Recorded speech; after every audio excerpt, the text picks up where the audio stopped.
दोस्तों 7 अक्टूबर शनिवार का दिन था, इजराइल में छुट्टी का दिन था। बहुत सारे इजरायली अपने दोस्तों और परिवार वालों के साथ अपने धार्मिक पर्व का मजा ले रहे थे। तभी हमास के आतंकियों ने अचानक इजराइल पर हमला बोल दिया। गाजा पट्टी की तरफ से इजराइल पर 5000 से ज्यादा रॉकेट दागे गए। पैराशूट से इजराइल में घुसकर हमास के टेररिस्ट ने लोगों को गोलियां मारना शुरू कर दिया। औरतें, बुजुर्ग, बच्चे, उन्होंने किसी को नहीं छोड़ा। महिलाओं से रेप किए गए, उन्हें मारने के बाद गाड़ियों में नंगा घुमाया गया, उनकी टांगें तोड़ दी गई, बच्चों को किडनैप कर जानवरों की तरह पिंजरों में बंद कर दिया गया। कुल मिलाकर कुछ ही घंटों में उन्होंने ऐसी दहशत दिखाई जैसी दुनिया ने शायद ही पहले कभी देखी। इन हमलों में सिर्फ एक ही दिन में 700 से ज्यादा इजरायली मारे गए, सैकड़ों को बंधक बनाया गया और हमास ने छाती ठोक कर यह कहा कि हाँ, हमने ये किया है। मगर जैसे ही हमास के हमले की तस्वीरें सामने आई, लोगों का कलेजा बाहर आ गया। जिस तरह लाशों के मुंह पर जूते मारे गए, जो लड़कियां पीरियड में थी उन्हें भी नंगा करके घुमाया गया, लोगों की गर्दनें काट दी गई, और ये सब करते हुए हमास के आतंकी अल्लाहू अकबर के नारे लगा रहे थे। Today, the people of Israel are under attack. Tensions between Hamas and Israel exploded. Many of the scenes in Israel are shocking and terrifying. दुनिया इस बात से हैरान होगी कि इजराइल जैसे ताकतवर देश को कैसे इस हमले की भनक तक नहीं लगी। मोसाद और सीआईए जैसी दुनिया की ताकतवर एजेंसियां क्यों इस हमले का पता नहीं लगा पाई। हमले के फौरन बाद इजराइल ने हमास को बर्बाद करना शुरू कर दिया। इजराइल ने कसम खाई कि वो पूरी तरह गाजा पट्टी पर कब्जा कर लेगा, गाजा पट्टी को पानी और बिजली की सप्लाई रोक देगा, अपने यहाँ से कोई खाना वहाँ नहीं जाने देगा और इस धरती से हमेशा हमेशा के लिए हमास का नामो निशान मिटा देगा। इजराइल का साथ देने के लिए अमेरिका ने भी अपना जंगी बेड़ा इजराइल भेज दिया।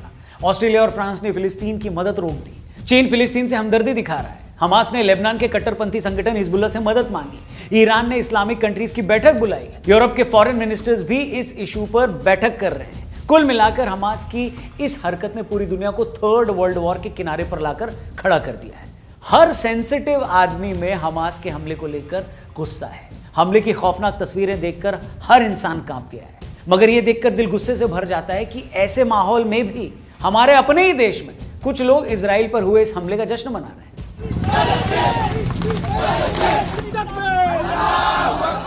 एक तरफ देश के प्रधानमंत्री ने इस हमले पर इजराइल के साथ खड़े होने की बात की है, वहीं अलीगढ़ मुस्लिम यूनिवर्सिटी में कई छात्रों ने फिलिस्तीन के समर्थन में नारेबाजी करी। एक नेता ने हमास के फेवर में बयान दिया, ट्वीट किया। दिल्ली की 2 बड़ी यूनिवर्सिटीज ने फिलिस्तीन का सपोर्ट किया है। इनफैक्ट स्टूडेंट विंग के अध्यक्ष ने भी फिलिस्तीन को सपोर्ट किया और गौहर खान जैसी एक्ट्रेस भी इजराइल को गाली दे रही। इनके अलावा और भी कई लोग हैं, सोशल मीडिया पर सारे लोग दिख जाएंगे आपको। इतना ही नहीं, ईरान, पाकिस्तान, मिस्र, तुर्की और यूरोप के कई शहरों में जहां एक खास तबके की आबादी है, वहां इस हमले को सेलिब्रेट किया जा रहा है। ईरान में तो बाकायदा वहां की पार्लियामेंट में इस पर तालियां बजाई गई, सड़कों पर हमले की खुशी में बम फोड़े गए। अच्छा, ये सब देखकर खून खौल जाता है कि दुनिया में कोई भी सभ्य इंसान हो, सोसाइटी हो या कंट्री हो, किसी की मौत को सेलिब्रेट कैसे कर सकता है। मैं कहता हूं, आप चाहे किसी की भी तरफ क्यों ना हो, आपको फिलिस्तीन को सपोर्ट करना है, करिए, आपकी मर्जी है। मगर बिना किसी प्रोवोकेशन के अगर किसी कॉन्फ्लिक्ट में एक तरफ का आतंकी संगठन बेगुनाह बच्चों और बुजुर्गों को मारता है, औरतों के साथ रेप करता है, गला काटता है, मारने के बाद कपड़े उतारकर उनकी परेड करता है, तब भी आप विक्टिम के साथ खड़े होने की बजाय जिसने हमला किया है उसी की तरफदारी अगर कर रहे हैं, तो यह बताता है कि आप खुद कितने घिनौने आदमी हैं। मतलब कोई इंसान इतना कैसे गिर सकता है। और तो और छोड़ो, इंडिविजुअल्स की तो क्या ही बात की जाए। कांग्रेस वर्किंग कमेटी ने भी रेजोल्यूशन पास करके ऐलान कर दिया है कि हम फिलिस्तीन के साथ हैं।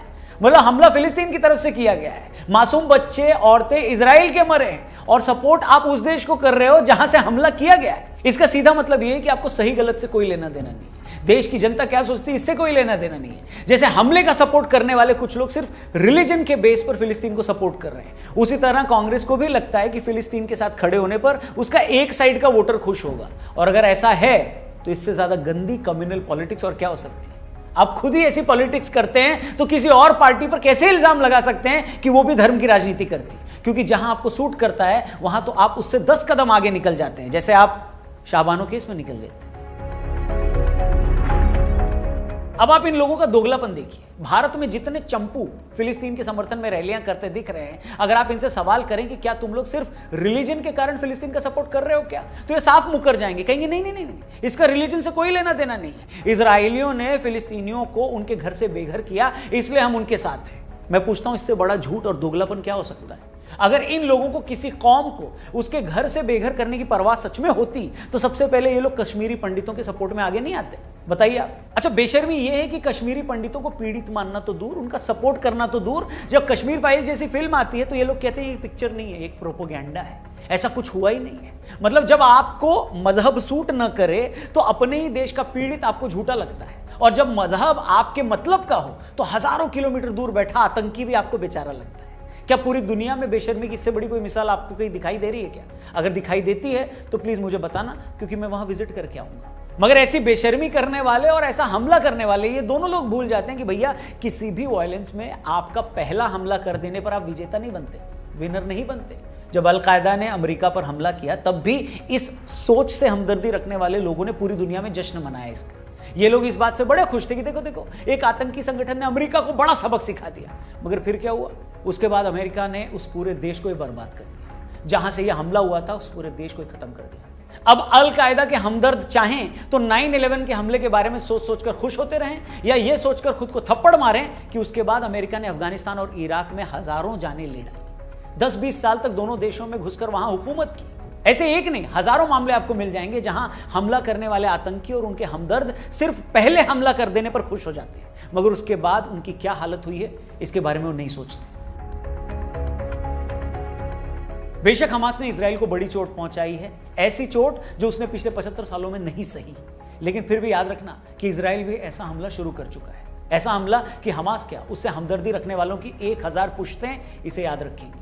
इजराइल ने कसम खा ली है कि वो पूरी की पूरी तरह गाजा पट्टी पर कब्जा कर लेगा। मतलब फिलिस्तीन में रहने वाले 20 लाख लोग अब सारी जिंदगी बंदूक के साए में जिएंगे। उन लोगों के पास रहने के लिए यही एक जमीन का टुकड़ा था। वो एक लैंडलॉक्ड रीजन है, अगल बगल कहीं जाने को है नहीं। हो सकता है हमास ने जो किया उसमें हर फिलिस्तीनी की रजामंदी ना हो, मगर अफसोस कि इसका हर्जाना अब फिलिस्तीन का एक एक आदमी भुगतेगा। इजराइल जिसने आज से 50-60 साल पहले अकेले सभी अरब देशों को 5 दिन में हरा दिया था, आज वो देश पहले से कहीं ज्यादा ताकतवर है। उसके पास हजारों किलोमीटर तक मार करने वाली खतरनाक मिसाइलें, 3500 टैंक्स हैं, वर्ल्ड क्लास डिफेंस सिस्टम है, 90 परमाणु हथियार हैं, F-16 और F-35 जैसी दुनिया के सबसे खतरनाक फाइटर जेट्स हैं। इसके अलावा अमेरिका और यूरोप भी उसके साथ है। इसलिए हमास को अगर ये जरा भी गलतफहमी है कि लेबनान और ईरान और अन्य मुस्लिम देशों के साथ मिलकर वो इजराइल को हरा देगा, तो ये उसकी बचकानी ख्वाहिश है। फिलिस्तीनियों की हालत पहले से ही खराब थी। हमास की इस करतूत से उनकी जिंदगी पूरी तरह बर्बाद होने वाली। इसलिए जो लोग हमास के इस हमले पर आज ताली पीट रहे हैं, उनसे मेरा बस इतना ही कहना है कि थोड़ा सा सब्र करो, क्योंकि थोड़े टाइम में तुम ताली नहीं अपना सर पीटोगे। इसलिए किसी और की मौत का, किसी और की बर्बादी का जश्न मत मनाओ। वीडियो में कई बात अगर आपको सही लगे तो इसे अपने दोस्तों के साथ जरूर शेयर करिएगा। अपना ख्याल रखिए। इस मुद्दे पर आगे और भी वीडियोस हम आपके लिए लाएंगे। Thank you for watching. जय हिंद।